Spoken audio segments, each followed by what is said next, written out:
Sarah Chapman. And I'm Reagan Zerwig. And I'm Maggie Sorensen. Welcome to the Jeffco Nightly News. Tonight we're running a special on bias in the media. First up, a clip from Fox News. Before we get started, this video appears to be biased for Trump, and the guests that appear also support that bias. Keep in mind, police and Border Patrol unions have endorsed Trump. What do law enforcement along the border think about Donald Trump's plans? A special on-the-record border panel is here. Vice President of the National Border Patrol Council, Art Del Cueto, and Pinal County Sheriff Paul Babu. Nice to see both of you gentlemen. Thank you. Nice to be on. Sheriff, first you, because I understand that you were there last night at the speech. Did Donald Trump say something that you found particularly instructive or helpful to your job? Absolutely. Well, I'm in law. That will be an example of a leading question. There's an obvious answer that she wants him to give, and by asking the question in a way that really only gives him one answer without contradicting her, it allows for their bias. Law enforcement and this novel idea. Good. Now we're skipping to a later part of this clip.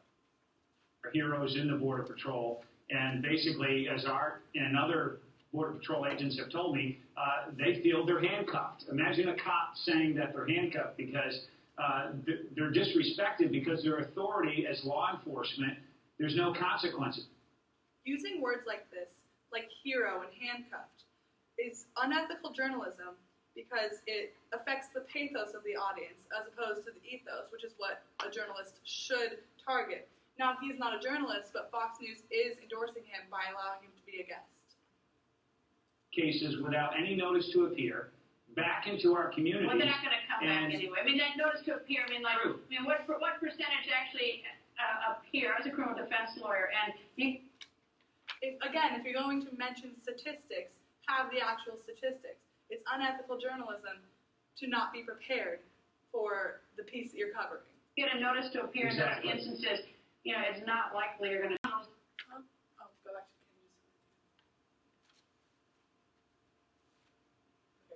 All right, one final question to you. I've been asked about this wall. The wall's been built. People wonder, can you just sort of dig under the wall? We know we've seen tunnels, so how effective would this wall be? Would it just sort of partial deterrent? I think it's very effective, and I put it to people this simply. It's very effective. Where are your statistics to back that up? They're saying very broad statements with no actual support. Do you lock your doors at night when you go to bed? And you do. Can they still break in? They can still break in. But just because somebody can still break in doesn't mean you do the effort. And the effort is... This is, again, playing with the pathos of your audience. Using polls like this through social media, like Twitter, can be very ineffective and misleading. Again, it's a matter of opinion through Twitter users.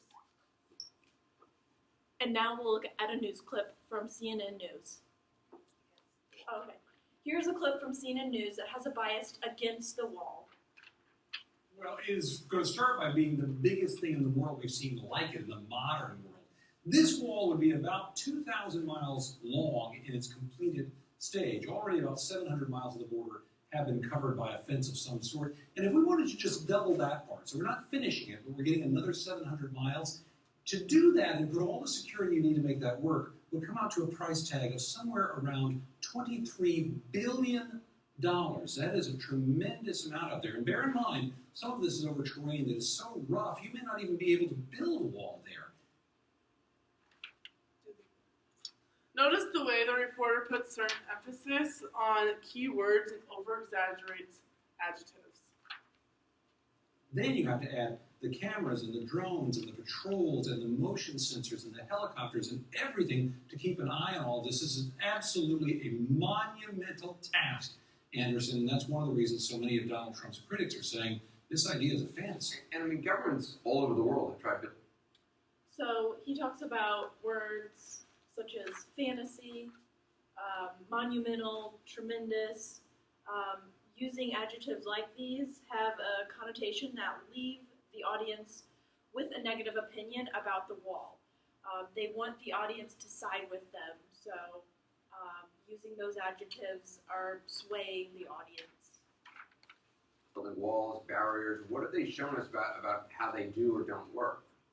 They've shown us that they can work in a limited fashion. Look at this, more than a dozen locations around the world where, yeah, there have been some kind of barriers or fences or walls put up. Let's look at some. For example, Israel and the Palestinians. There have been big disputes over there for a long time. Israel has used many walls around areas where the Palestinians live.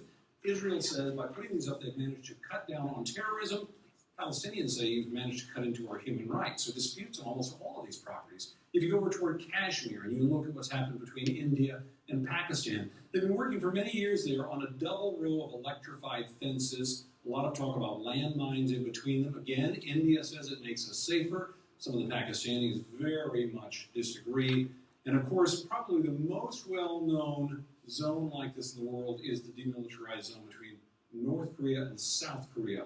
This is 160 miles long. It's about 2 miles wide in some places. And it is the most heavily guarded military border in the world. And yet, even here, sometimes people manage to sneak across or dash across from the north to the south seeking asylum. And several decades ago, there were even tunnels dug by the North beneath it. So the bottom line is, Anderson, even... So the reporter is also using a lot of, he's putting a lot of negative images in the audience's mind, and he's referring to places that haven't had successful walls or have had issues with their walls, and he's comparing a wall from places that America isn't really too fond of. So he's not using like walls that have been successful or that are pretty good at keeping a border in line, but he's just really painting a negative image in the audience, for the audience. In much more limited scale and very heavily guarded, building a barricade, building a wall, as much as people want to think it means security, it just doesn't. People find a way to get through. So again, at the end there, he was giving a little bit of his own opinion to what he thinks about the wall. And now we'll be looking at a political satire news clip by John Oliver on the same topic. And now we'll be looking at a clip on the same topic by a comedy news station, which has grown a reputation in recent years as being more reliable than actual news. Let's focus on the practicality of whether and how it can actually be done. And let's start with the cost. When Trump first started talking about this, he said it would cost a lot, but not a lot. Let's say the wall costs $4 billion. You know, they say $10 billion. That means $4 billion, if you know what you're doing. Okay, so he's saying he could build a wall at 40% of what it would cost others, which I would say is an insane magic trick if I thought his tiny fingers could wrap all the way around a magic wand.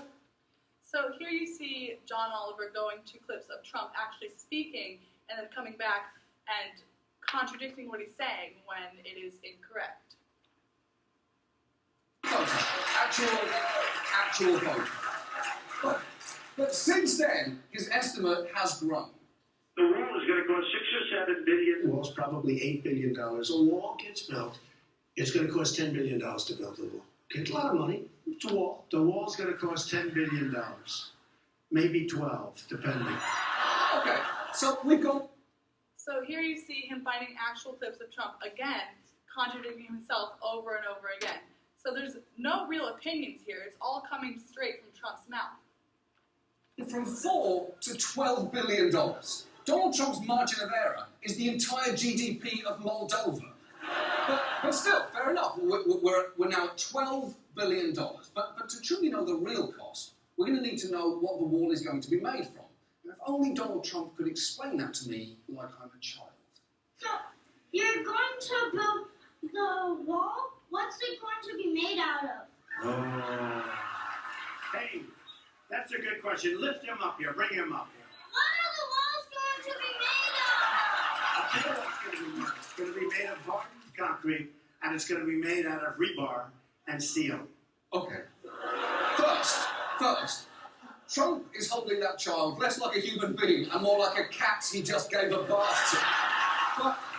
But second, to be fair, rebar and steel. Okay, that is a clear answer. I appreciate that. Now Now, the amount we would need would depend on the height of the wall. Unfortunately, Trump has been unclear on that, suggesting numbers ranging from 35 to 90 feet. So let's work with his lowest estimate, a 35-foot tall wall, which Trump has said we would need around 1,000 miles of. Now, according to one estimator and construction economist, that would cost $10 billion for the concrete panels and $5 to $6 billion for steel columns, including labour, plus another $1 billion for concrete footing for the columns and a concrete foundation. So that's at least $16 billion. We're already $4 billion over his largest budget, and we've only just gotten started here, because those materials are heavy, and you're going to have to transport them into many areas that are currently inaccessible to construction vehicles. So that same expert estimates another $2 billion to build roads so that 20-ton trucks can deliver those materials. And that's not even getting into another 30% or so for engineering, design, and management. So now we're up to around $25 billion, anywhere from 2 to 6 times Trump's estimates. But wait, because we're still not done. All of that is just building the wall. The Congressional Budget Office estimated for a similar project that wall maintenance costs would exceed the initial construction costs within 7 years. So here you see him finding actual statistics from the Congressional Budget Office, from other credible sources. So you can see him contradicting what Trump says, but doing it in a way that is completely credible, and all of his sources are good. So each of the clips we have shown you contains some form of bias for or against the wall that Donald Trump has proposed. The least biased was the clip by John Oliver, produced solely for entertainment. This goes to show that even public figures in the media have their own opinions and bias towards issues such as Donald Trump's wall. This was your Jeffco Nightly News. Signing off, I'm Sarah Chapman. I'm Reagan Zerwig. And I'm Maggie Sorensen. Good night.